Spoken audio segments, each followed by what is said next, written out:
शिवसेनेच्या माध्यमातून शिवसेना पक्षाच्या वतीने प्रभाग क्रमांक 19 मध्ये शिवसेनेचे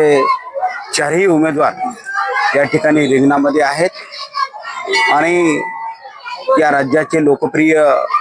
उपमुख्यमंत्री शिवसेना पक्षाचे मुख्य नेते माननीय नामदार एकनाथरावजी शिंदे साहेब यांच्या नेतृत्वाखाली महाराष्ट्रामध्ये सर्वच महानगरपालिकेच्या निवडणुका आम्ही लढवत आहोत आणि हे निवडणूक लढवत असताना या राज्याचे लोकप्रिय खासदार श्रीकांतजी शिंदे साहेब यांच्या मार्गदर्शनाखाली हा निवडणूक आम्ही लढवत आहोत। नांदेड जिल्ह्याचे शिवसेनेचे उपनेते माननीय नामदार हेमंतभाऊ पाटील,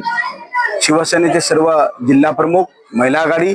शिवसेनेचे सर्व पदाधिकारी या प्रचारामध्ये ताकदीने या ठिकाणी उतरणार आहेत आणि आपण पाहताय की शिवसैनिकांमध्ये उत्साहाचं वातावरण आहे, जनतेमध्ये उत्साहाचं वातावरण आहे आणि शिवसेनेची ताकद या ठिकाणी नांदेड जिल्ह्यामध्ये अधिकची वाढलेली आहे। नांदेडमध्ये महापालिका क्षेत्रामध्ये शिवसेनेचे 2 आमदार या मतदारांनी निवडून दिलेले आहेत आणि त्याच प्रमाणे मला खात्री आहे की शिवसेनेचा महापौर नांदेड वाघाळा महापालिकेवर बसल्याशिवाय राहणार नाही असा विश्वास या ठिकाणी माझ्या मनात आहे आणि प्रभाग क्रमांक 19 असेल, 20 असेल आणि शहरातील सर्व प्रभाग यामध्ये शिवसेनेचे सर्व उमेदवार या ठिकाणी अधिकच्या मताने विजयी होतील असा विश्वास माझ्या मनामध्ये आहे।